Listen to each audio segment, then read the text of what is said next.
Namo Vishnupadaya Krishna Prasthaya Bhutale Srimate Bhakti Vedanta Swami Iti Namine Nama Om Vishnupadaya Krishna Prasthaya Bhutale Srimate Bhakti Vedanta Swami Iti Namine Namaste Saraswate Deve Gaudavani Pracharine Nirvishesha Shunyabadi Paschachadesha Karine Namaste Saraswate Deve Gaudavani Pracharine Nirvishesha Shunyabadi Paschachadeshatarine Shri Krishna Chaitanya Prabhu Nityananda Shri Advaita Gadadhar Shri Vasadi Gaura Bhakta Vrinda Shri Krishna Chaitanya Prabhu Nityananda Shri Advaita Gadadhar Shri Vasadi Gaura Bhakta Vrinda Shri Krishna Chaitanya Prabhu Nityananda Shri Advaita Gadadhar Shri Vasadi Gaura Bhakta Vrinda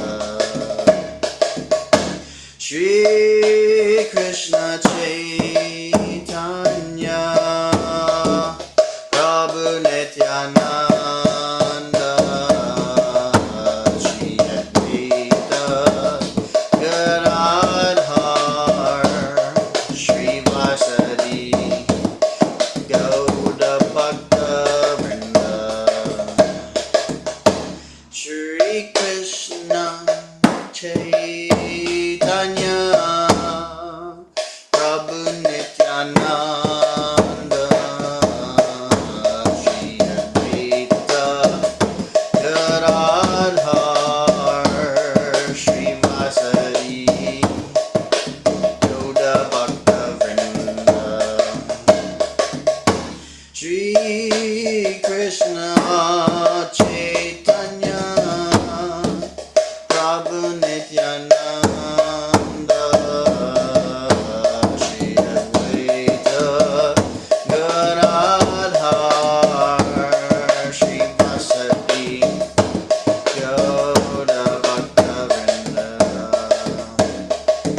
Krishna Hare Krishna Krishna Krishna Hare Hare Hare Rama Hare Rama Rama Rama Hare Hare Hare Krishna Krishna Krishna Krishna Hare Hare Hare Rama Hare Rama Rama Rama Hare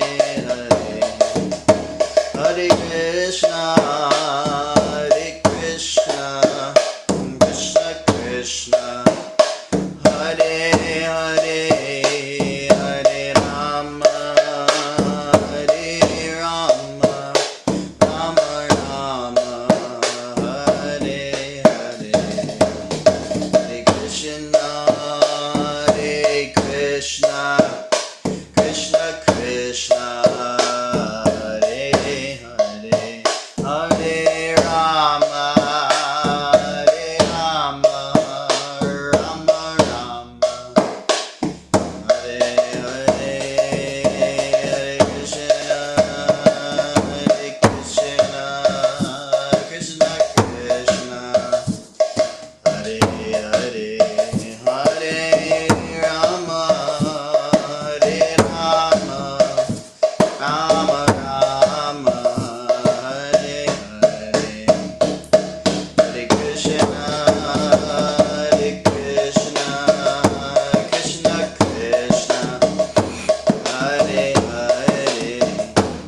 Hare Krishna, Krishna Krishna, Hare Hare, Hare Rama, Rama Rama, Hare Hare, Hare Krishna, Krishna Krishna, Hare Hare, Hare Rama, Rama Rama, Hare Hare, Hare Krishna, Krishna Krishna, Hare Hare, Hare Rama, Rama Rama, Hare Hare, Krishna, Krishna Krishna Krishna, Hare Hare, Hare Rama, Rama Rama, Hare Hare. Jai Prabhupada, Prabhupada, Prabhupada, Jai Prabhupada, Prabhupada, Prabhupada, Prabhupada, Jai Prabhupada, Prabhupada, Prabhupada, Jai Prabhupada, Prabhupada, Prabhupada, Prabhupada.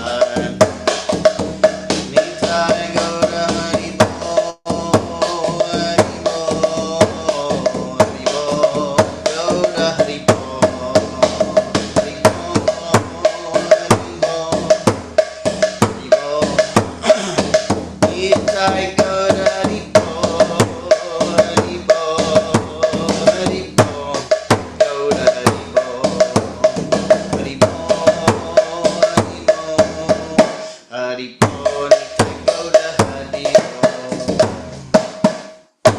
Gatra Srimad Bhagavatam ki jai, Srila Prabhupada ki jai, Nitai Gaura Premanande, Hari Hari Bol.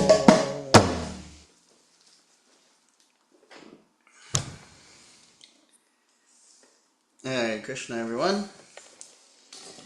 Welcome.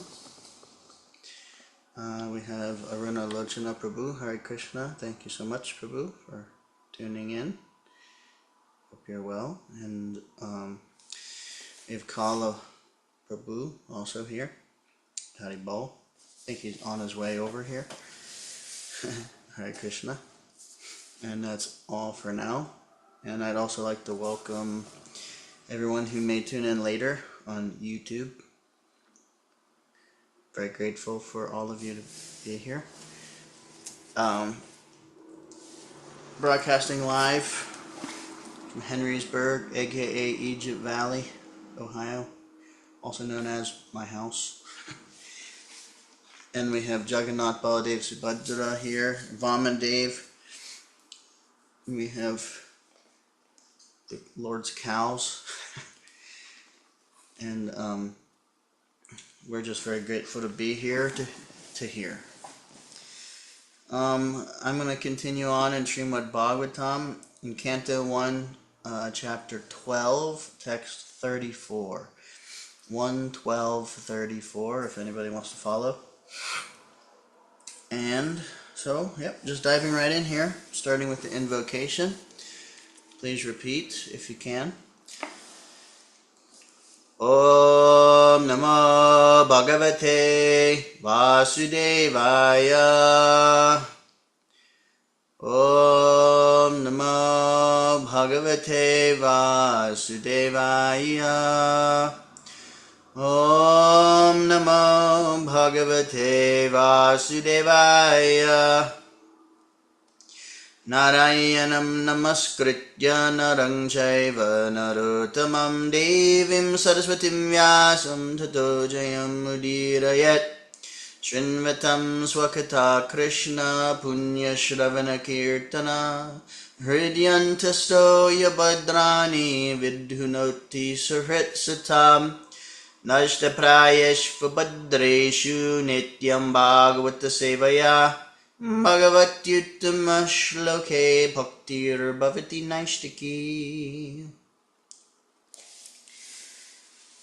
Hare Krishna. Alright, diving in here. I'm excited to hear, for some reason, excessively today, more than usual. Alright, text 34. Tena sambritta sambharo dharma putro yudhishthiraha Vajamedhaishtrabhirbhito yagyai samayajadharim. By those riches, the king could procure the ingredients for 3 horse sacrifices. Thus the pious king Yudhisthira, who was very fearful after the battle of Kurukshetra, pleased Lord Hari, the personality of Godhead. Purport. Maharaj Yudhisthira was the ideal and celebrated pious king of the world, and still he was greatly afraid after the execution of the battle of Kurukshetra, because of the mass killing in the fight, all which was done only to install him on the throne. He therefore took all the responsibility for sins committed in the warfare, and to get rid of all these sins he wanted to perform 3 sacrifices in which horses are offered at the altar. Such a sacrifice is very costly. Even Maharaj Yudhisthira had to collect the necessary heaps of gold left by Maharaj Maruta and the Brahmanas who were given gold in charity by King Maruta. The learned Brahmanas could not take away all the loads of gold given by Maharaj Maruta, and therefore they left behind the major portion of the gift. And Maharaj Maruta also did not again collect such heaps of gold given away in charity.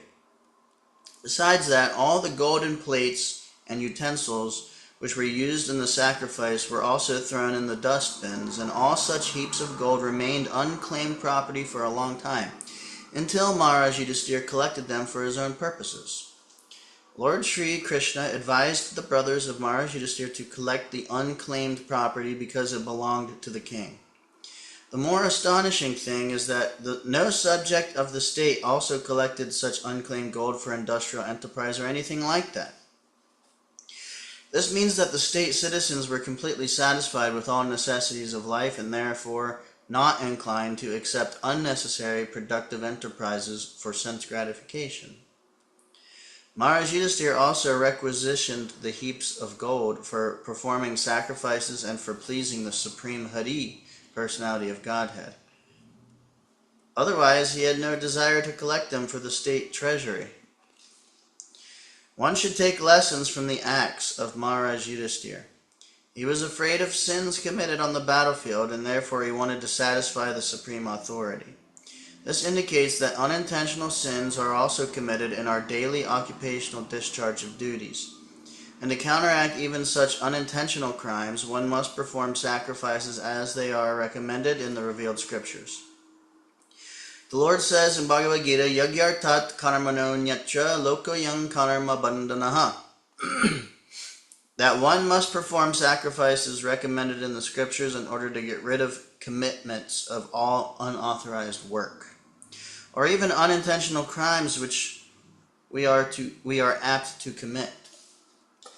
By doing so, one shall be freed from all kinds of sins. And those who do not do so, but work for self-interest or sense gratification, have to undergo all tribulations accrued from committed sins. Therefore, the main purpose of performing sacrifices is to satisfy the Supreme Personality, Hari. The process of performing sacrifices may be different in terms of different times, places, and persons, but the aim of such sacrifices is one and the same at all times and in all circumstances. That is, satisfaction of the Supreme Lord Hari. That is the way of pious life, and that is the way of peace and prosperity in the world at large.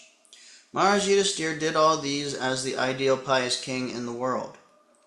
If Maharaj Yudhisthira is a sinner in his daily discharge of duties, in royal administration of state affairs, wherein killing of men and animals is a recognized art, then we can just imagine the amount of sins committed consciously or unconsciously by the untrained population of the Kali Yuga, who have no way to perform sacrifice to please the Supreme Lord. The Bhagavatam says, therefore, that the prime duty of the human being is to satisfy the Supreme Lord by the performance of one's occupational duty. Bhagavatam 1-2-13. Let any man of any place or community, caste or creed be engaged in any sort of occupational duty, but he must agree to perform sacrifices as it is recommended in the scriptures for the particular time, for the particular place, time, and person. In the Vedic literatures, it is recommended that in Kali Yuga, people engage in glorifying the Lord by chanting the holy name of Krishna. Kirtana deva Krishnasya mukta sangha param brajet, without offense. By doing so, one can be freed from all sins and thus can attain the highest perfection of life by returning home back to Godhead. We have already discussed this more than once in this great literature in different places, especially in the introductory portion by sketching the life of Lord Sri Chaitanya Mahaprabhu. And still, we are repeating the same with a view to bring about peace and prosperity in society. The Lord has declared openly in Bhagavad Gita how he becomes pleased with us, and the same process is practically demonstrated in the life and preaching work of Lord Sri Chaitanya Mahaprabhu. The perfect process of performing yagyas or sacrifice to please the Supreme Lord Hari, the personality of Godhead, who gets us free from all miseries of existence, is to follow the ways of Lord Sri Chaitanya Mahaprabhu in this dark age of quarrel and dissension. Maharaj Yudhisthira had to collect heaps of gold to secure the paraphernalia for the horse sacrifice yagyas in days of sufficiency. So we can hardly think of such performance of yagyas in these days of insufficiency and complete scarcity of gold. At the present moment we have heaps of papers and promises of their being converted into gold by economic development of modern civilization. And still there is no possibility of spending riches like Maharaj Yudhisthira, either individually or collectively, or by state patronization. Just suitable, therefore, for the age is the method recommended by Lord Sri Chaitanya Mahaprabhu in terms of the Shastra. Such a method, expenditure at all, and yet can award more benefit than other expensive methods of yajna performances. The horse sacrifice yajna or cow sacrifice yajna performed by the Vedic regulations shouldn't be misunderstood as a process of killing animals.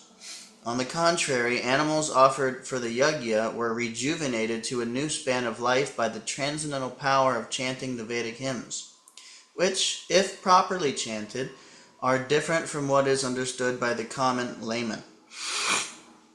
The Veda mantras are all practical, and the proof is rejuvenation of the sacrificed animal.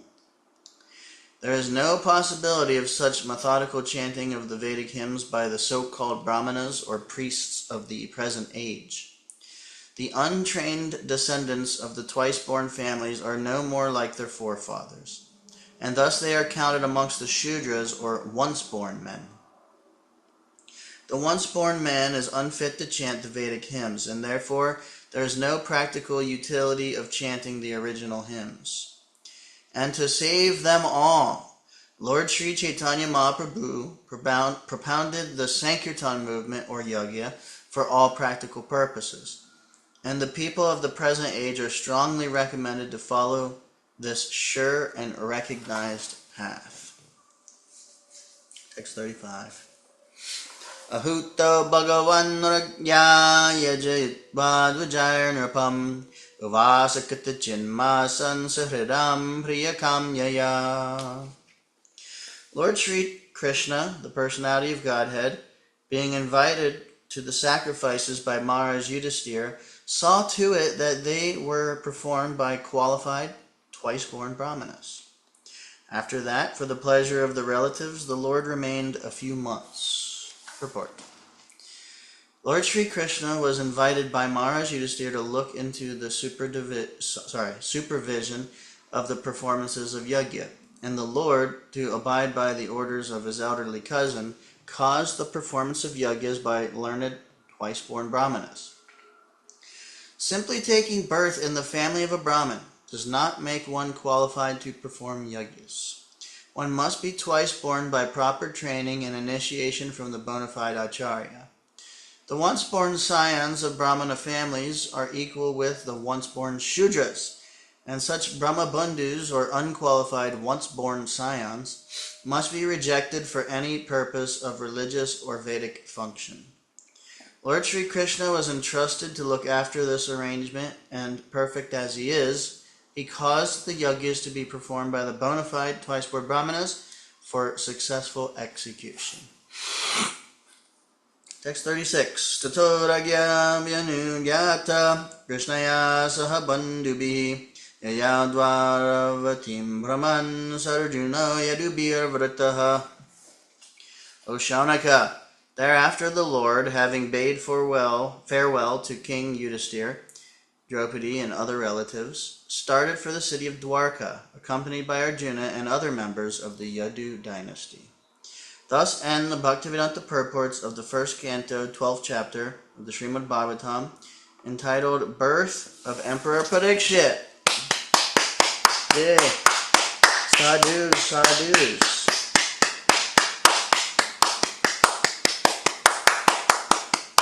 Hare Krishna. Yay!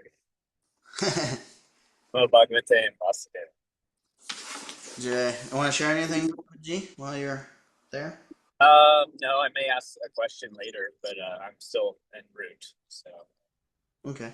interstating. Jai. Yeah. Yeah, that I used to go for Kartik and Govardhan.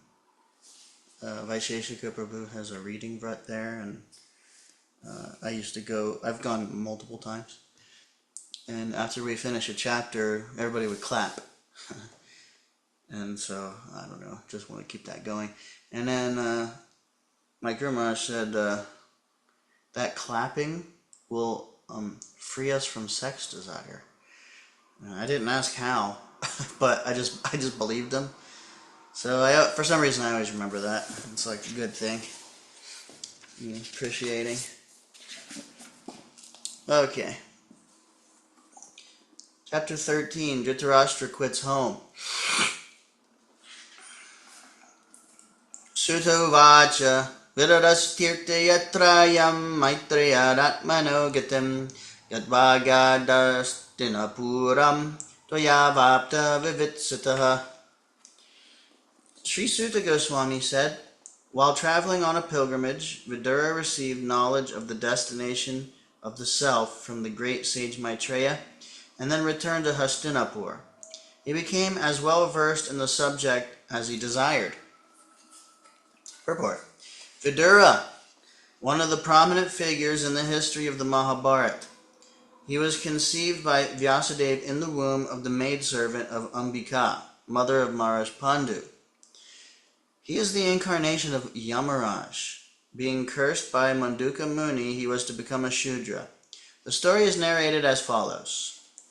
Once upon a time, the state police caught some thieves who had concealed themselves in the hermitage of Manduka Muni. The police constables, as usual, arrested all the thieves and Manduka Muni along with them. The magistrate specifically punished the Muni to death by being pierced with a lance. When he was just to be pierced, the news reached the king, and he at once stopped the act on consideration of his being a great Muni. The king personally begged the Muni's pardon for the mistake of his men, and the saint at once went to Yamaraj, who prescribes the destiny of the living beings. Yamaraj, being questioned by the Muni, replied that the Muni in his childhood pierced an ant with a sharpened straw, and for that reason he was put into difficulty. The Muni thought it unwise on the part of Yamaraj that he was punished for his childish innocence, and thus the Muni cursed Yamaraj to become a Shudra, and this Shudra incarnation of Yamaraj was known as Vidura, the Shudra brother of Dhritarashtra and Maharaj Pandu.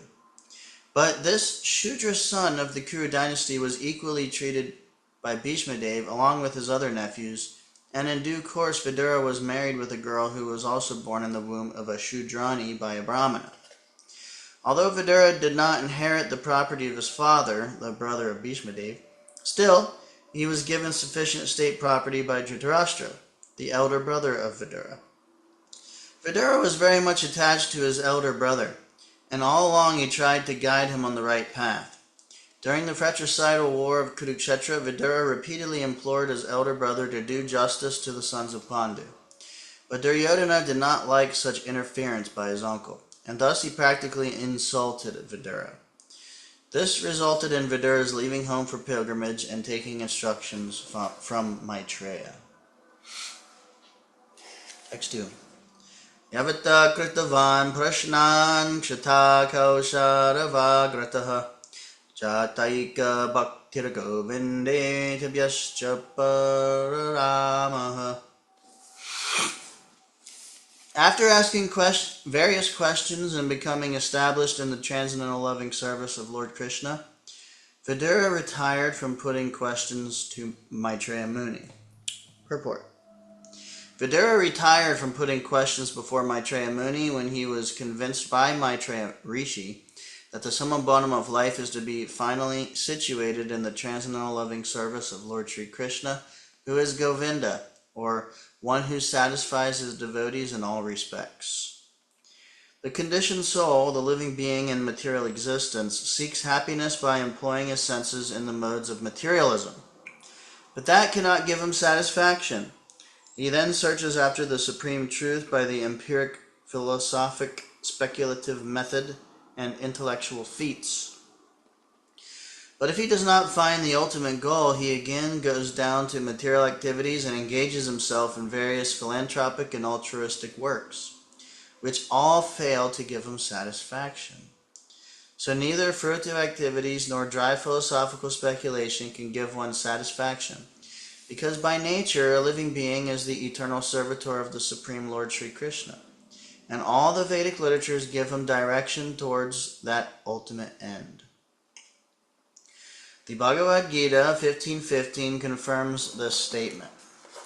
Like Vidura, an inquisitive, conditioned soul must approach a bona fide spiritual master like Maitreya, and by intelligent inquiries must try to know everything about karma, fruitive activities, jnana, philosophical research for the supreme truth, and yoga, the linking process of spiritual realization.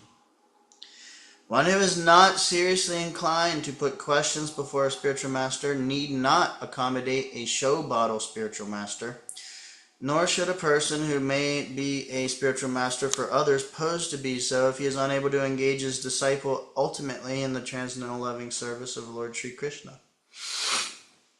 Vidura was successful in approaching such a spiritual master like Maitreya, and he got the ultimate goal of life, bhakti, unto Govinda. Thus there was nothing to be known further about spiritual progress.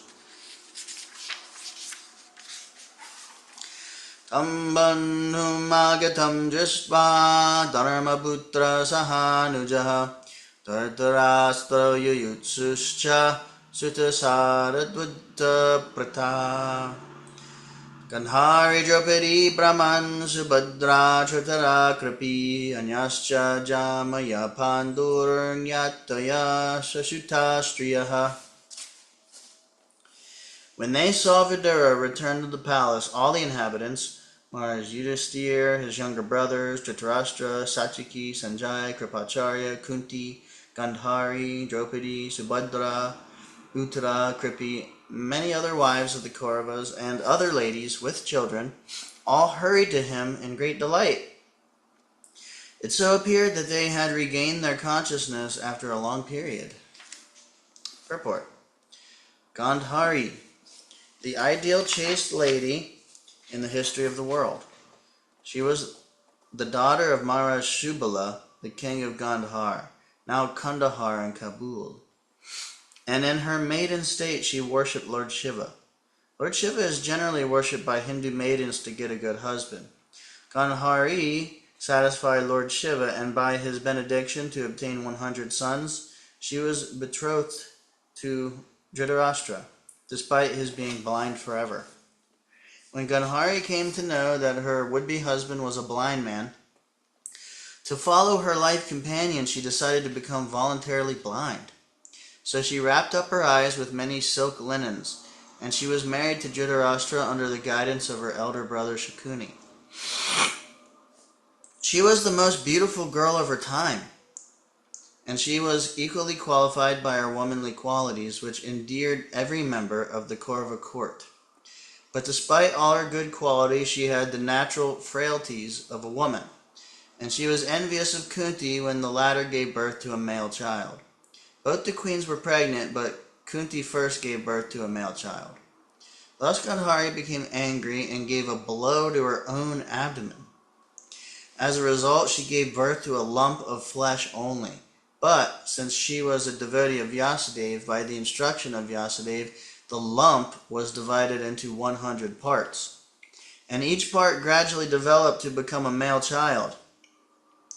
Thus her ambition to become the mother of 100 sons was fulfilled, and she began to nourish all the children according to her exalted position.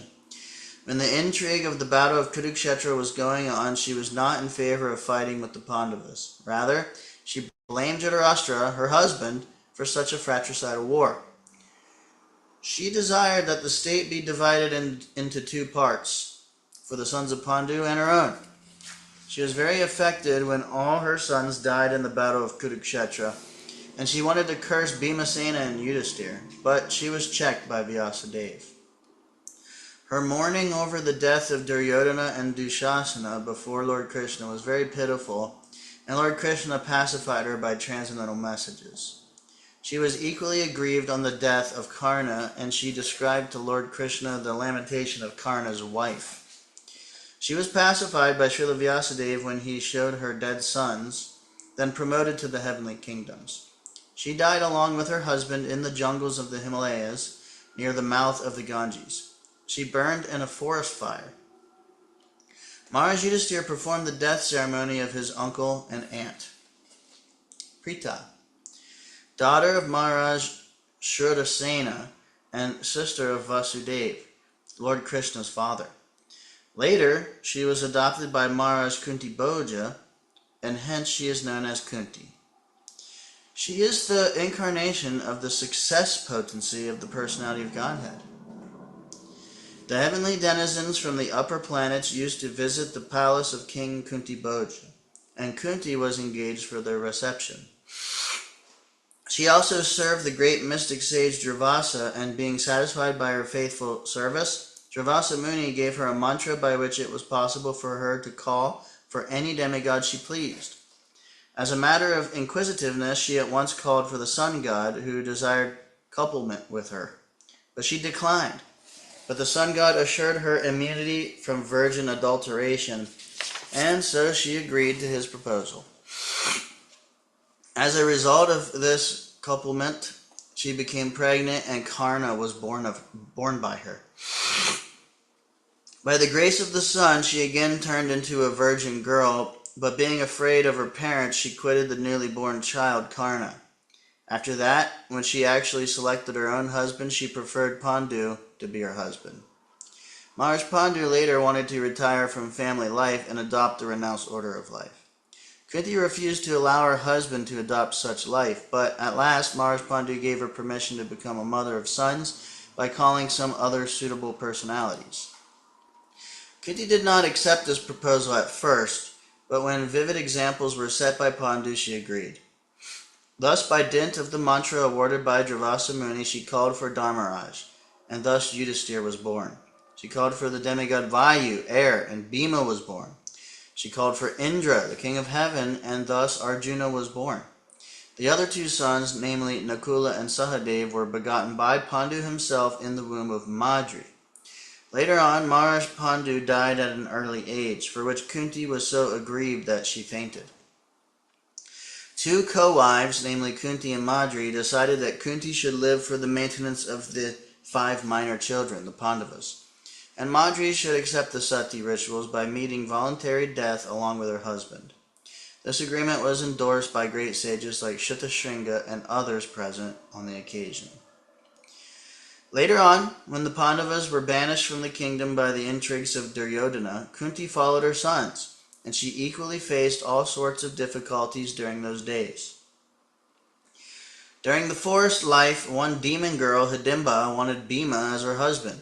Bhima refused, but when the girl approached Kunti and Yudhisthira, they ordered Bhima to accept her proposal and give her a son. As a result of this combination, Gatotkacha was born, and he fought very valiantly with his father against the Kauravas. In their forest life, they lived with a Brahmin family that was in trouble because of one Bakashura demon. And Kunti ordered Bhima to kill the Bakasura to protect the Brahmin family against troubles created by the demon. She advised Yudhisthira to start for the Panchala Desh. Draupadi was gained in this Panchala Desh by Arjuna, but by order of Kunti, all 5 of the Pandava brothers became equally the husbands of Panchali or Draupadi.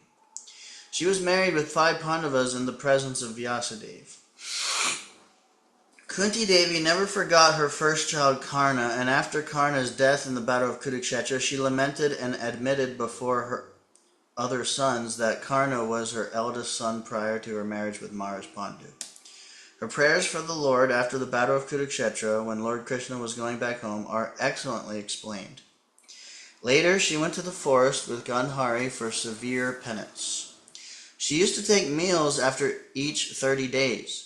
She finally sat down in profound meditation and later burned to ashes in a forest fire.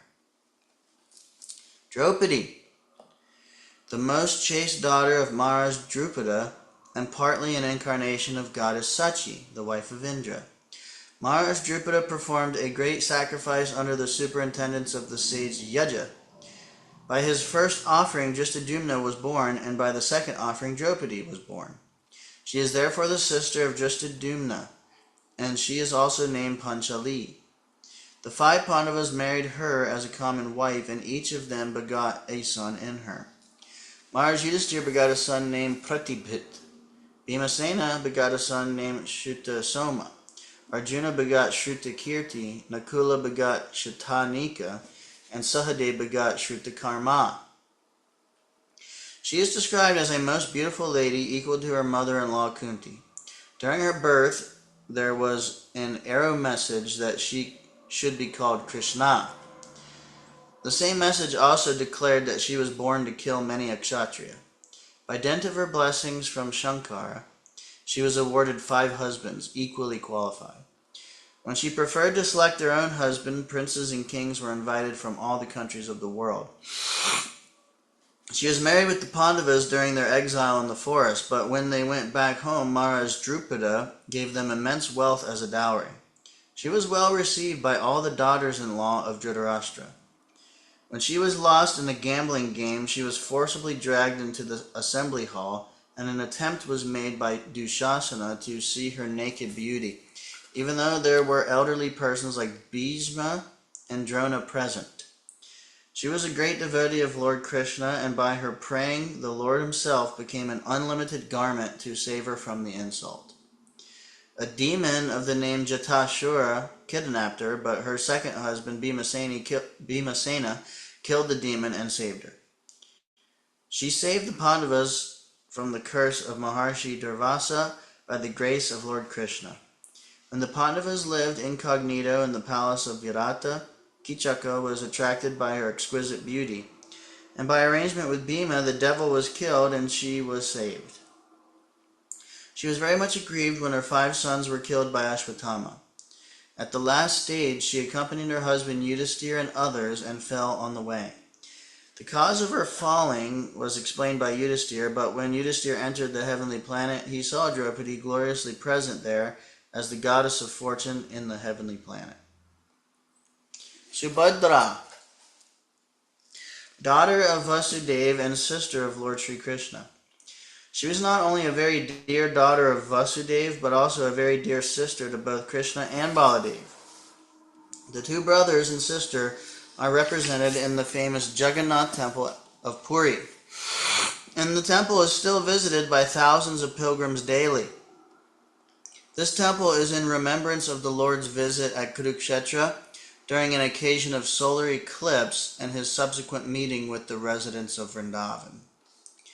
The meeting of Radha and Krishna during this occasion is a very pathetic story, and Lord Sri Chaitanya, in the ecstasy of Radharani, always pined for Lord Sri Krishna at Jagannath Puri. While Arjuna was at Dwarka, he wanted to save Subhadra as his queen. He wanted to have Subhadra as his queen. And he expressed his desire to Lord Krishna. Hari! Hari! Kala just arrived here. Kala Prabhu. With a lot of groceries in his hand. Hare Krishna. Sri Krishna knew that his elder brother, Lord Baladev, was arranging her marriage elsewhere, and since he did not dare to go against the arrangement of Baladev, he advised Arjuna to kidnap Subhadra. So when all of them were on a pleasure trip in the Raivata hill, Arjuna managed to kidnap Subhadra according to the plan of Sri Krishna. Sri Baladev was very angry at Arjuna, and he wanted to kill him, but Lord Krishna implored his brother to excuse Arjuna. Then Subhadra was duly married with Arjuna, and Abhimanyu was born of Subhadra. At the premature death of Abhimanyu, Subhadra was very mortified, but on the birth of Parikshit, she was happy and solaced. Text 5. Pratyujagmu praharshena pranam tanva evagatam abhisangamya vidhivat padishvangabhivadanai. With great delight they all approached him as if life had returned to their bodies. They exchanged obeisances and welcomed each other with embraces. Purport. In the absence of consciousness, the limbs of the body remain inactive. But when consciousness returns, the limbs and senses become active, and existence itself becomes delightful. Vidura was so dear to the members of the Kaurava family that his long absence from the palace was comparable to inactivity. All of them were feeling acute separation from Vidura, and therefore his return to the palace was joyful for all. Mumuchu prema bashbhaugham virahaut kantyakataraha rajatam arhayam chakre kritasana parigraham. Due to anxieties and long separation, they all cried out of affection. King Yudhisthira then arranged to offer sitting accommodations and reception. Tam bhuktavantam vishrantam asinam sukamasane vashraya banato raja prahatesham chashrinvatam. After Vidura ate sumptuously and took sufficient rest, he was comfortably seated. Then the king began to speak to him, and all who were present there listened. Purport. King Yudhisthira was expert in reception also, even in the case of his family members. Vidura was well received by all the family members by exchange of embraces and obeisances. After that, bathing and arrangements for a sumptuous dinner were made, and then he was given sufficient rest. After finishing his rest, he was offered a comfortable place to sit, and then the king began to talk about all happenings, both family and otherwise. That is the proper way to receive a beloved friend or even an enemy. According to Indian moral codes, even an enemy received at home should be so well received that he will not feel any fearful situation.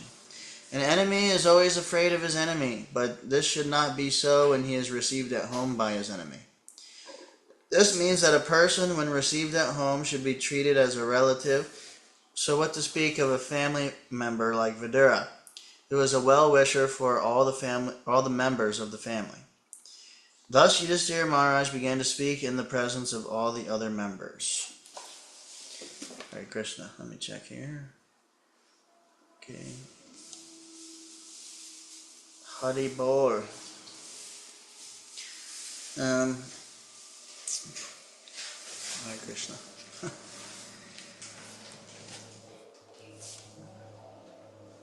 Hari. Yeah. That's pretty much time. It's almost time to conclude here. Upon hearing that purport, I feel the need to receive my beloved friend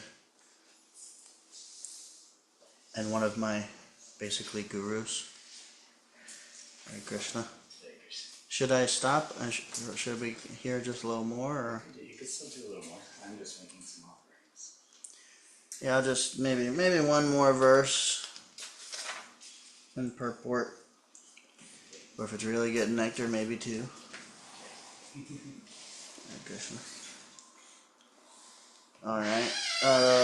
Text 8. Yudhisthira vacha apismarat no yushmat pakshachaya sameditan vipadganad vishagnadir mochitayat samatakaha. Maharaj Yudhisthira said, "My uncle, do you remember how you always protected us, along with our mother, from all sorts of calamities? Your partiality, like the wings of a bird, saved us from poisoning and arson." Purport. Due to Pandu's death at an early age, his minor children and widow were the object of special care by all the elderly members of the family, especially Bhishmadev and Mahatma Vidura. Vidura was more or less partial to the Pandavas due to their political position. Although Dhritarashtra was equal to the minor children, was one of the intriguing parties who wanted to wash away the descendants of Pandu and replace them by raising his own sons to become the rulers of the kingdom. Mahatma Vidura of Dhritarashtra and company, and therefore, even though he did not like his political ambition for the sake of his own sons. He was therefore very careful about the protection of the Pandavas and their widow mother. Thus he was, so to speak, partial to the Pandavas, preferring them to the sons of Dhritarashtra, although both of them were equally affectionate in his ordinary eyes. He was equally affectionate to both the camps of nephews in the sense that he always chastised Duryodhana for his intriguing policy against his cousins. He always criticized his elder brother for his policy of encouragement to his sons, and at the same time he was always alert in giving special protection to the Pandavas. All these different activities of Vidura within the palace politics made him well known as partial to the Pandavas. Maharaj Yudhisthira has referred to the past history of Vidura before his going away from home for a prolonged pilgrim's journey. Maharaj Yudhisthira reminded him that he was equally kind and partial to his grown-up nephews, even after the battle of Kurukshetra, a great family disaster. Before the battle of Kurukshetra, Dhritarashtra's policy was peaceful annihilation of his nephews, and therefore he ordered Purochana to build a house at Varanavata. And when the building was finished, Dhritarashtra desired that his brother's family live there for some time. When the Pandavas were going there in the presence of all the members of the royal family, Vidura tactfully gave instructions to the Pandavas about the future plan of Dhritarashtra.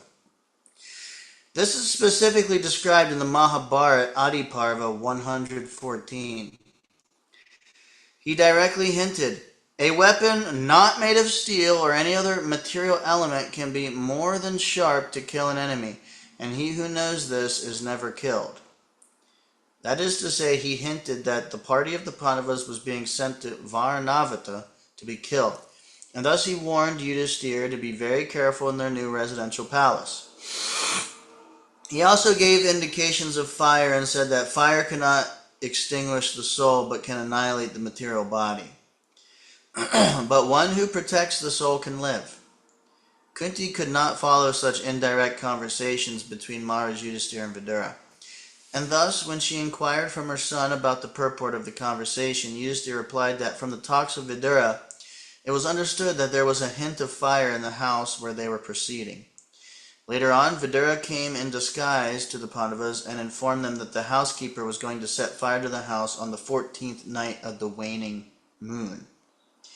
It was an intrigue of Dhritarashtra that the Pandavas might die altogether with their mother, and by his warning the Pandavas escaped through a tunnel underneath the earth, so that their escape was also unknown to Dhritarashtra.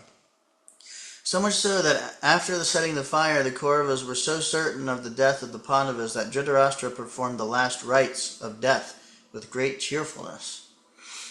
And during the mourning period, all the members of the palace became overwhelmed with lamentation. But Vidura did not become so, because of his knowledge that the Pandavas were alive somewhere. There are many such instances of calamities, and in each of them Vidura gave protection to the Pandavas on one hand, and on the other he tried to restrain his brother Dhritarashtra from such intriguing policies. Therefore he was always partial to the Pandavas, just as a bird protects its eggs by its wing.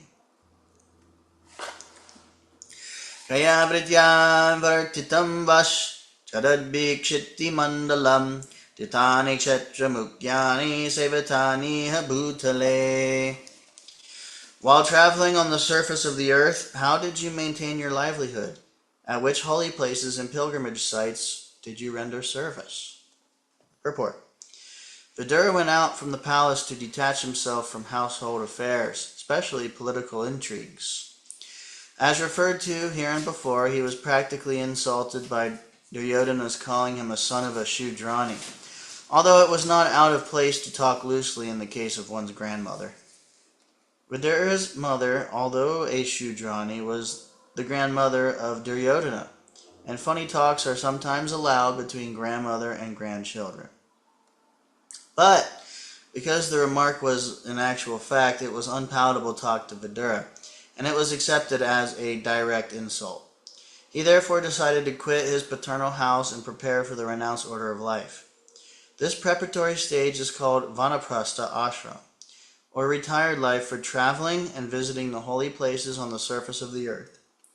In the holy places of India, like Vrindavan, Hardwar, Jagannath Puri, and Prayag, there are many great devotees, and there are still free kitchen houses for persons who desire to advance spiritually. Maharaj Yudhisthira was inquisitive to learn whether Vidura maintained himself by the mercy of the free kitchen houses, chatras. Well, one more. Text 10. Bhavad vidha bhagavatas tirtha bhuta swayam vibho tirti korvanti tirtani swantastena gadabrata. My Lord, devotees like your good self are verily holy places personified. Because you carry the personality of Godhead within your heart, you turn all places into places of pilgrimage. Purport. The personality of Godhead is omnipresent by his diverse potencies everywhere, just as the power of electricity is distributed everywhere within space.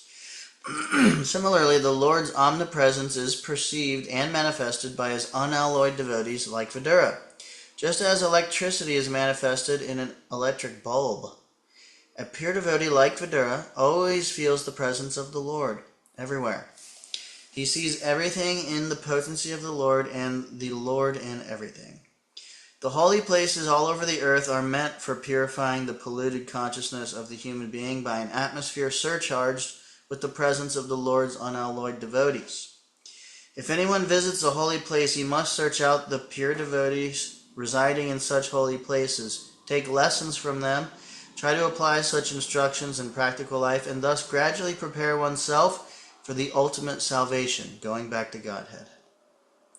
To go to some holy place of pilgrimage does not mean only to take a bath in the Ganges or Yamuna, or to visit the temples situated in those places. One should also find representatives of Vidura who have no desire in life save and except to serve the personality of Godhead. The personality of Godhead is always with such pure devotees because of their unalloyed service, which is without any tinge of fruitive action or utopian speculation. They are in the actual service of the Lord, specifically by the process of hearing and chanting.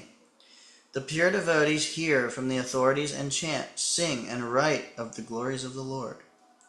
Mahamuni Vyasadeva heard from Narada, and then he chanted in writing. Shukadeva Goswami studied from his father, and he described it to Parikshit. That is the way of Srimad Bhagavatam. So by their actions, the pure devotees of the Lord can render any place into a place of pilgrimage, and the holy places are worth the name only on their account.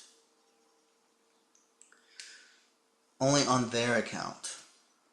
Such pure devotees are able to rectify the polluted atmosphere of any place, and what to speak of a holy place rendered unholy by the questionable actions of interested persons who try to adopt a professional life at the cost of the reputation of a holy place.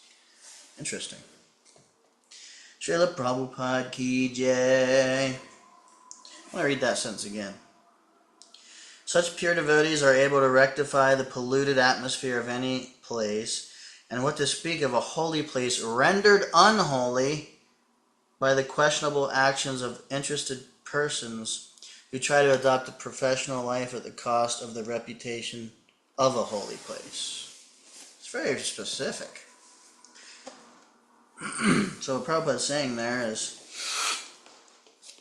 well, as far as my realization goes, as far as I can speak on it, I'm not an expert in Dham Tattva, but I have heard, well, there are different kinds of holy places. And, like, for example, Goloka Vrindavan is the Lord's abode in the spiritual world. And then you have Gokul, which is where the Lord performed his pastimes on planet Earth, like Vrindavan in India. And you have all the tirthas and places there. And then you have like expansion dhams, like New Vrindavan is one, where, yeah, well, we heard.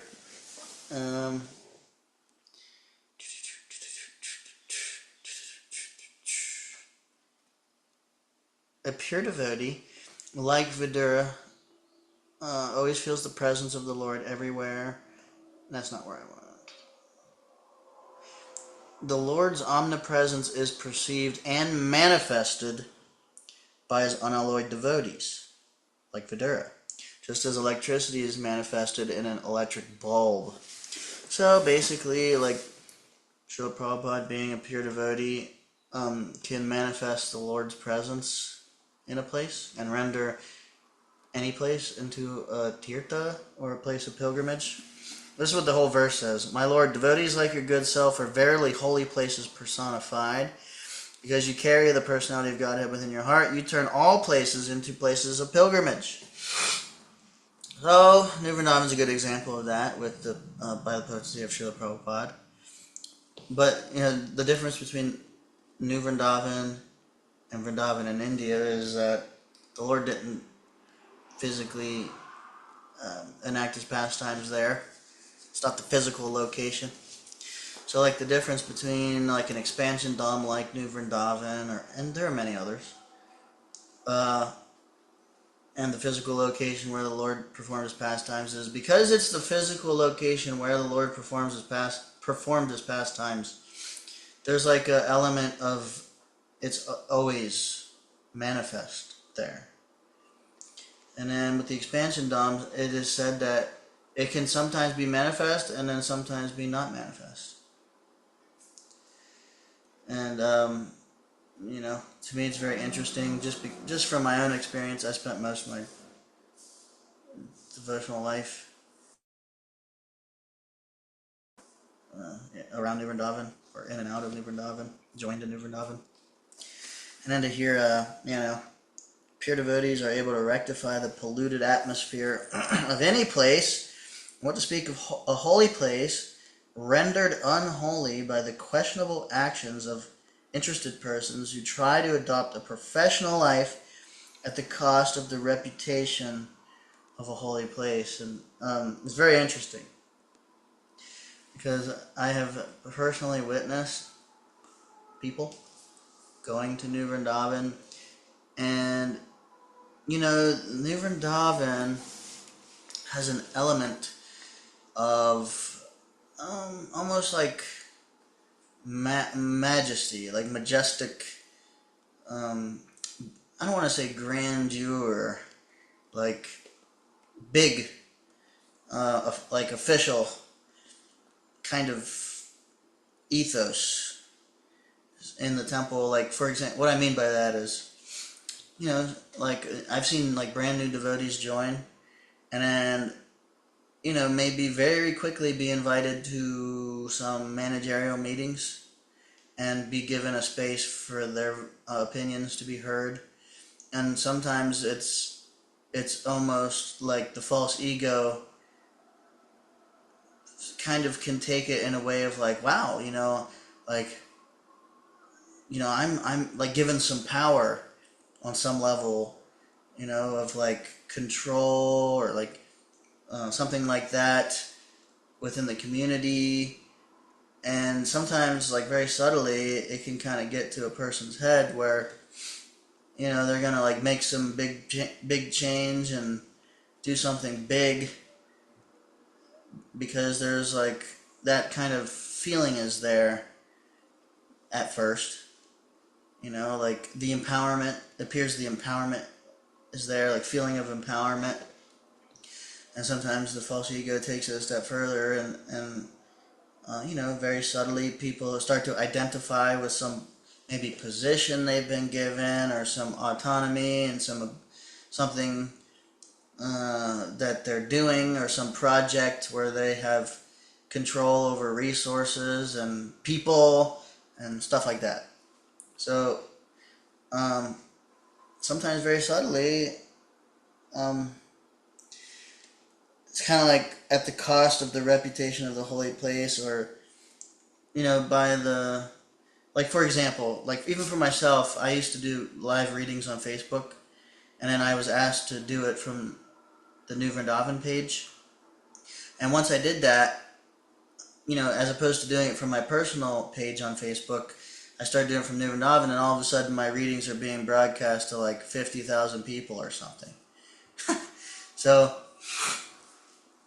I don't think personally, I really, I don't think that got to me too much. If it did, it was subtle beyond my ability to perceive it in myself. But it's that kind of thing that can, just appeal to one's false ego and, make them even move towards like doing crazy stuff, like maybe like treating people as lesser, or misusing resources and misusing money, stuff like that. So it's interesting to see, and in my experience, usually those people come and they get all like fired up to do some big thing or do something, and then so many challenges come, even just uncanny frustrations for them, and so many things, and then they end up getting fried out and leaving. Like none of them last.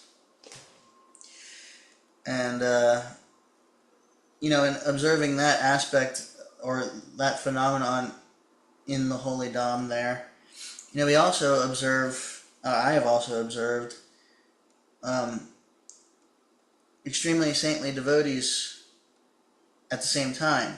Where like this dynamic of both happening. Like in Vrindavan in India, sometimes people become confused because the garbage is everywhere, or they see poverty, or they see disease, and it's kind of gnarly. There's like dogs walking around with, half their face ripped off, or like animals, or with like just gnarly, scenes or dead bodies, and there's like lakes of sewage just chilling right next to the parikrama marg, you know, stuff like that. So people will see the external mess and think, what the hell, how is this? This doesn't look very good. This doesn't look very holy.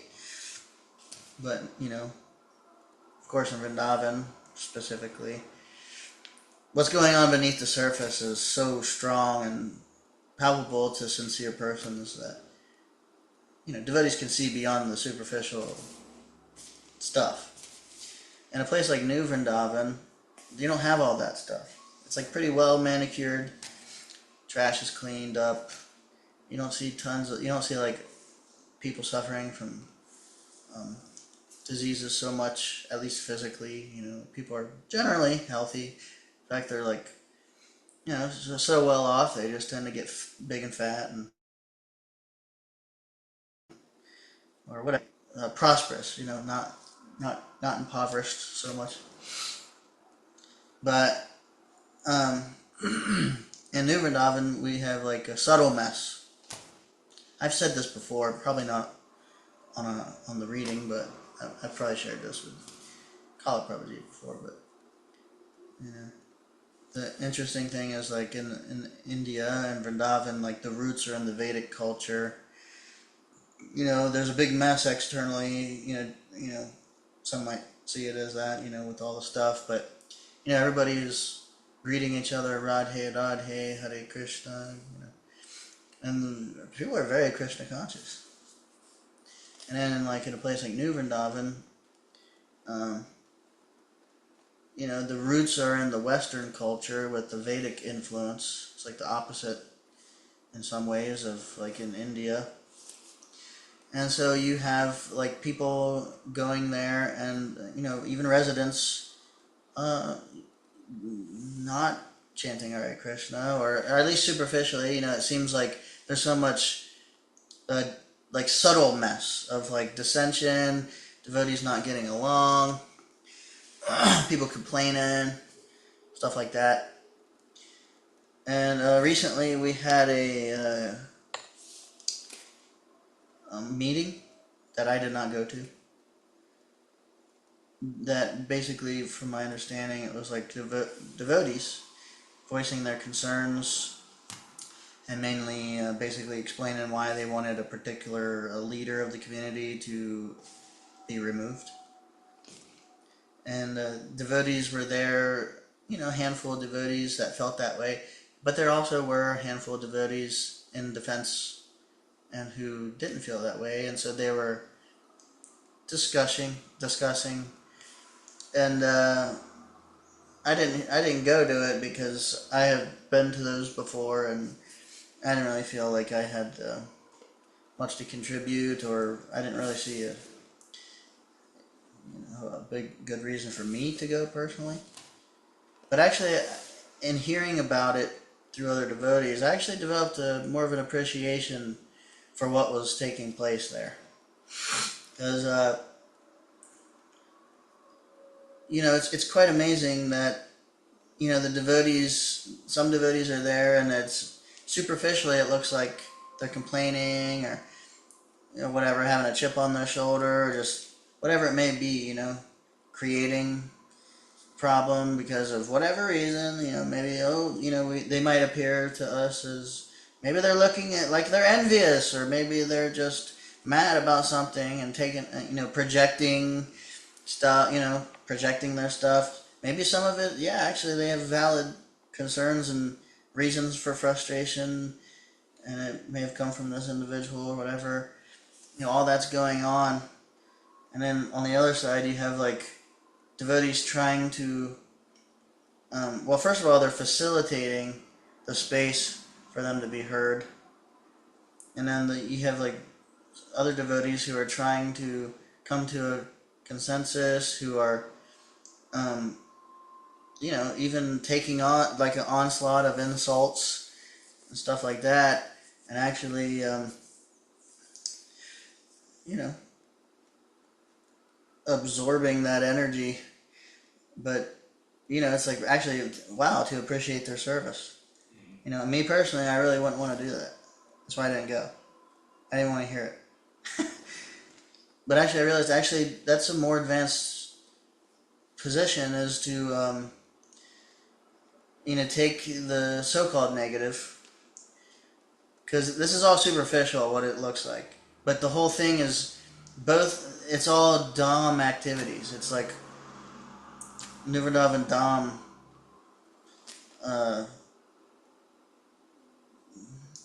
You know, activities going on. Both are supposed to be there. And the saintly devotees are absorbing that energy and making the place holy and keeping it going. And anyway, it's just a lot to appreciate actually on the part of like those really saintly, strong devotees. And you know, so many people come to New Vrindavan. The way that an expansion Dham is sometimes manifest and sometimes not, it depends on the individual's state of mind. You know, someone will go with a mood of exploitation, like, yeah, I'm going to use the reputation of, I'm just using New Vrindavan because whatever, we're here. I'm going to use this reputation of this place to try to build a business. So many guests come, I can just, go beneath the cracks. Nobody will know. I would solicit donations from the guests or whatever. I'll set up a little table or whatever. I'll carve a little nook out and try to capitalize on the situation, on mood of exploitation, mood of taking. And then, to them, the Dom really doesn't manifest. Yeah. They'll start seeing things in a more like mundane way, generally speaking. And then people go there in a sincere mood of learning, a sincere mood of serving and desiring to maybe come closer to the Lord, love the Lord, serve the people in general, serve the devotees. And to them, full Dom potency is available. Really amazing. So anyway, I was appreciating hearing that, like the pure devotees are able to rectify the polluted atmosphere of any place, and then this point that what to speak of a holy place rendered unholy by the questionable actions of interested persons who try to adopt a professional life at the cost of the reputation of the holy place. So it's like, we're hearing that holy places may be rendered unholy by some of the people's actions there. So it's like interesting dynamics there. It's a little bit of like, personally I'll just share, when I first went to New Vrindavan, my perception was that the energy of the place revealed and brought out what was in the heart, deep in the heart. It just had that magnifying type of energy, or like revealing type of energy. In my own self, I could perceive it. And so that was, the potential of that energy was, really, really going deep. And my purposes was, I wanted to love God and go deeper into devotional service. And I could perceive, like, the atmosphere is, like, actually perfect for that, if that's your purpose. And, it's interesting how all the elements are there, and how they mix together to, how a holy place functions. And on the superficial level here. And, anyway, it's fun to me to learn about it and observe it. We have a holy place. Pretty cool. And I appreciate the devotees, the devotees there. There's so many guests come with different intentions, and, they get purified by the holy place. And then, the holy place kind of takes on those sins. And basically the devotees there, they take that on. And then they take it and transform it into blessings and the, allowing the omnipresence of the Lord to shine through. So that's cool. So, Hare Krishna. All glories to all the devotees residing in holy places, even if they're like physically where Krishna performed his pastimes, or where pure devotees have, by their blessings, manifested the holy place. Like Arunalochana Prabhu is here in the Spanish Fork, right? Prabhuji, if you're able to, I'm not so, I don't really know, but if like, normally like with the community, like there's like a name for like the Dom. I'm wondering, I don't know, maybe if you could share, if you can't even on the chat, like is there like a name for the Dom there? In Spanish Fork? I'd love to know, but yeah, if you can, but yeah, like there's like New Gokul Dom, I think, and New Goloka even, and I think it's Radhadesh in Hungary. I don't know if that's what they call the Dom, Radhadesh Dom. I just don't know. Anyway, none are coming to mind right now, but yeah, just appreciating all the devotees residing in those places, and it's not easy. You have to be transcendental to reside in a place like that. You know, and they very often don't get the appreciation and credit they deserve. They usually get the short end of the stick, taking on all the, well, superficially. It's actually the long end of the stick because, you know, they're serving the Lord, they're doing, you know, the right thing and the best thing, and but you know, it's not easy. Hare Krishna. Anyway, I won't go on and on about it, but it's a nice purport we heard. Hi, Bull. And back to see you tuned in. I just wanted to welcome you. We're kind of ending now, but hope you're good.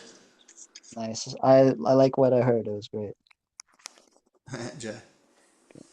Yeah, it was it's funny because I'm like planning to come to New Vrindavan in like a few days, and it's like really like kind of setting a good like motivation for like being at my having my own motivations like where I want them to be on my way in, because it's going to be amplified most likely with all the energy there and Krishna and devotees. And yeah, this has been a good little bit that I've heard so far. So thank you, Prabhu.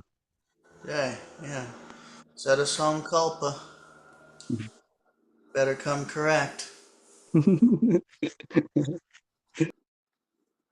Whatever's in there is going to get magnified. No, but we get special mercy too. So, yeah, Prabhuji, thanks. I appreciate that. Yeah, I'm going to end here. I got Kala Prabhu in person here, and I think we're going to get into some devotional activities, good association. So, um, I really am grateful for everyone who tuned in. All glories to Srila Prabhupada, Srila Prabhupada ki jai. Vanchakalpa tarubhyascha kripa sinhubhya eva cha patitanam bhavanebhyo vaishnavebhyo namo namaha. Anantakoti Vaishnavrinda ki jai. Alright, Krishna. So, I will end here. Hope everybody has a good evening, and hopefully we'll see you tomorrow. Hare Krishna.